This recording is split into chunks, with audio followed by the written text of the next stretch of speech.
அன்புக்குரியவர்களே, ஆண்டவராகிய இயேசு கிறிஸ்துவின் நாமத்தினாலே அன்பின் வாழ்த்துக்கள். 1 தெசலோனிக்கேயர் 2ஆம் அதிகாரம் 3 முதல் 5 வசனங்களை முதலாவது உங்களுக்கு வாசித்து காண்பித்து விடுகிறேன்.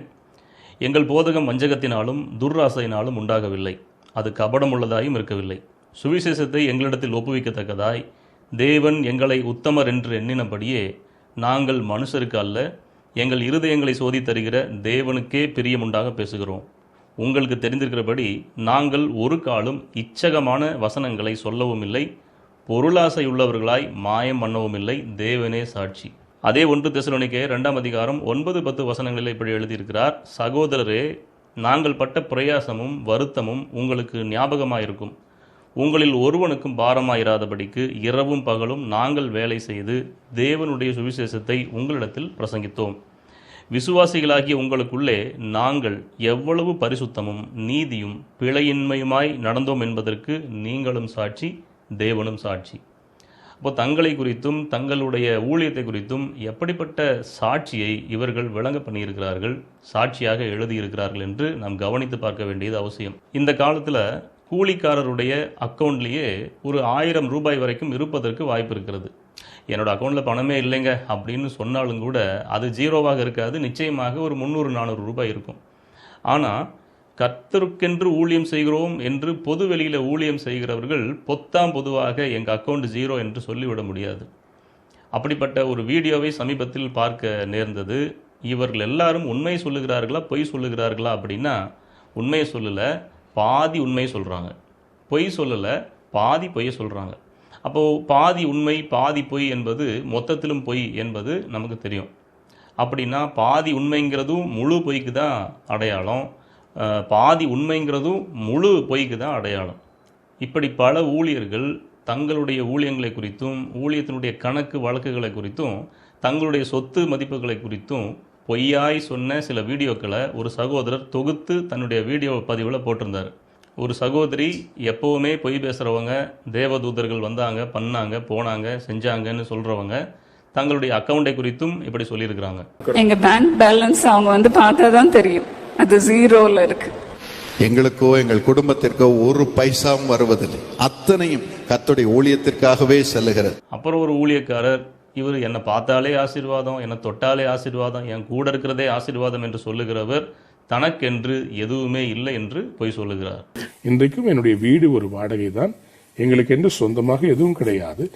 அப்புறம் ஒரு கணவன் மனைவி எப்பொழுதுமே இணைந்து ஜெபிக்கிறவர்கள், இணைந்து ஆசீர்வதிக்கிறவர்கள், இணைந்து டிவி ஊழியத்தை நடத்துகிறவர்கள், அவங்களும் குடும்பமாக சொல்கிறாங்க தங்களுக்கென்று ஒரு அடி நிலம் கூட கிடையாது. எங்களுக்குன்னு ஒரு அடிக்கு ஒரு அடி நிலம் கூட நம்ம வாங்கல, வாடகை வீட்டில் தான் இருக்கிறோம். வாடகை வீட்டில் தான். இவங்க தான் நவீன கால அனனியா சப்பிரால் தம்பதி. அப்புறம் பிரபலமான ஒரு ஊழியர், இவர் பார்த்தீங்கன்னா பாதி உண்மையை சொல்லுவார், பாதி பொய் சொல்லுவார். மொத்தத்தில் 2 சேர்ந்து முழு பொய்யாக மாறிவிடும். ஊழியத்திற்கு என்று கொடுக்கப்படுகிற காணிக்கையில் 1 ரூபாய் கூட எங்களுடைய பர்சனலுக்கு நாங்கள் எடுப்பது இல்லை. இப்படி பல்வேறு விதமான ஊழியர்கள் இவங்களுடைய கணக்கு வழக்குகளை எல்லாம் எடுத்து பார்த்தா அது கோடி கணக்கில் இருக்கும், லட்சக்கணக்கில் கூட கிடையாது, கோடி கணக்கில் இருக்கும்.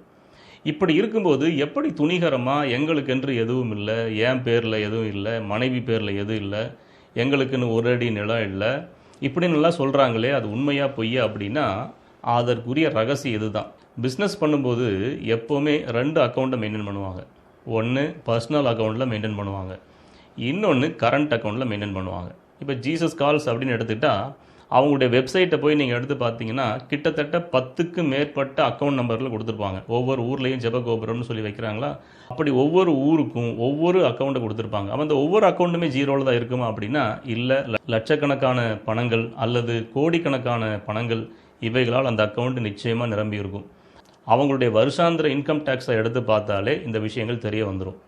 இப்படி இருக்கும்போது எப்படி எங்கள் அக்கௌண்ட் ஜீரோன்னு சொல்லி அவங்க சொல்ல முடியும் அப்படின்னா, கரண்ட் அக்கௌண்ட் போக ஒருத்தர் பர்சனல் அக்கௌண்ட் வச்சுருக்கிறார் அப்படின்னா அந்த கரண்ட் அக்கௌண்ட்லேயே மெயின்டைன் பண்ணலான்னு சொல்லி பார்ப்பார். அப்படி இல்லாமல் பர்சனல் அக்கௌண்ட்டில் ஜீரோவாக மெயின்டைன் பண்ண ஒருவரால் முடியும்.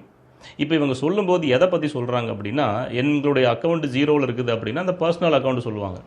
ரொம்ப நாளாக பயன்படுத்தப்படாமல் உபயோகம் இல்லாத சில அக்கௌண்ட்டுக்கு இருக்குது பார்த்தீங்களா, அந்த மாதிரி அக்கௌண்ட்டில் போய் எடுத்து பார்த்தா ஒன்று ஜீரோவில் இருக்கும். என்னுடைய அக்கௌண்ட்லேயே அதை மெயின்டைன் பண்ணாமல் விட்டதுனால அது -4000 இருக்குது. அதை வந்து நம்ம ஜீரோன்னு கூட சொல்ல முடியாது, -4000.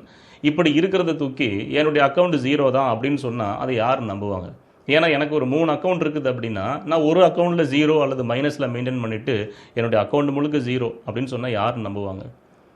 ஆக மொத்தத்தில் இத்தனை ஊழியக்காரர்களும் செழிப்பை உபதேசிக்கிறவர்கள்.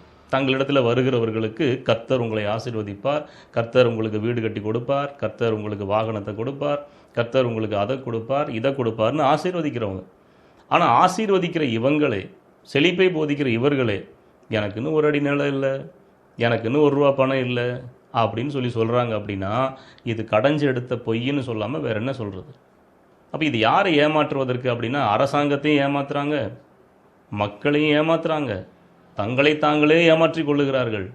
கடைசியில் ஏமாறாமல் இவர்களுக்கு கிடைக்க போகிறது என்ன அப்படின்னா அது நிச்சயமாக பரலோகம் கிடையாது.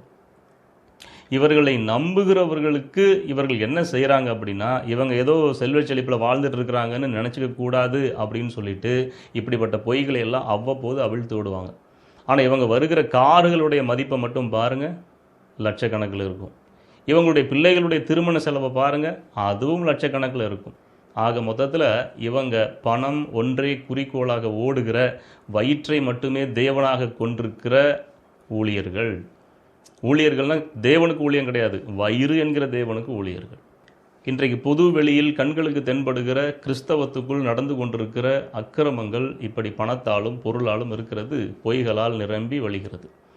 இப்படி இருக்கின்ற சமயத்தில் நீங்களும் நானும் என்ன செய்யணும்னா, அப்போஸ்தலனாகிய பவுல் தெசலோனிக்கே சபைக்கு எழுதினதை நம்ம முன்னாடி வாசித்தோம் பார்த்தீங்களா, அதன்படி நாம் பிழை இல்லாமல் இருக்க வேண்டும். மனுஷருக்கு முன்பாகவும் தேவனுக்கு முன்பாகவும் யோக்கியமானவைகளை செய்ய வேண்டும். அதே அதிகாரத்தில் எங்கள் கைகள் எங்களுக்காக வேலை செய்தது, இரவும் பகலும் வேலை செய்தது என்று அவர் சொல்லுகிறார். அப்படி ஒவ்வொரு ஊழியக்காரங்களும் வேலை செஞ்சுட்டே ஊழியம் பண்ணால் கொஞ்சம் நல்லாயிருக்கும். பணத்தை எதிர்பாராமல் ஊழியம் செய்யும்போது சத்தியத்தை சத்தியமாக சொல்ல முடியும், இல்லைன்னா வளைந்து போக நேரிடும். அப்படி வேலை செய்து கொண்டே ஊழியம் செய்வதற்கு அநேகரால் முடியாது, முழு நேரம் ஊழியம் செய்து கொண்டிருப்பார்கள். அவர்கள் கிடைக்கிற பணத்தில் உண்மையும் உத்தமமாக இருக்க வேண்டியது அவசியம். அதை ஆடம்பரமான செலவுக்கு, அனாவசியமான செலவுக்கு பயன்படுத்தாமல் எதற்கு பயன்படுத்த வேண்டுமோ அதற்கு பயன்படுத்தி கர்த்தருடைய நாமத்துக்கு மகிமை உண்டாக வாழ வேண்டியது அவசியம். ஆகவே அப்படி வாழ்வதற்கு, சாட்சியுள்ள வாழ்க்கை வாழ்வதற்கு கர்த்தர் நமக்கு கிருபை செய்வாராக. அவருடைய நாமத்துக்கு மட்டுமே மகிமை உண்டாகட்டும். ஆமென்.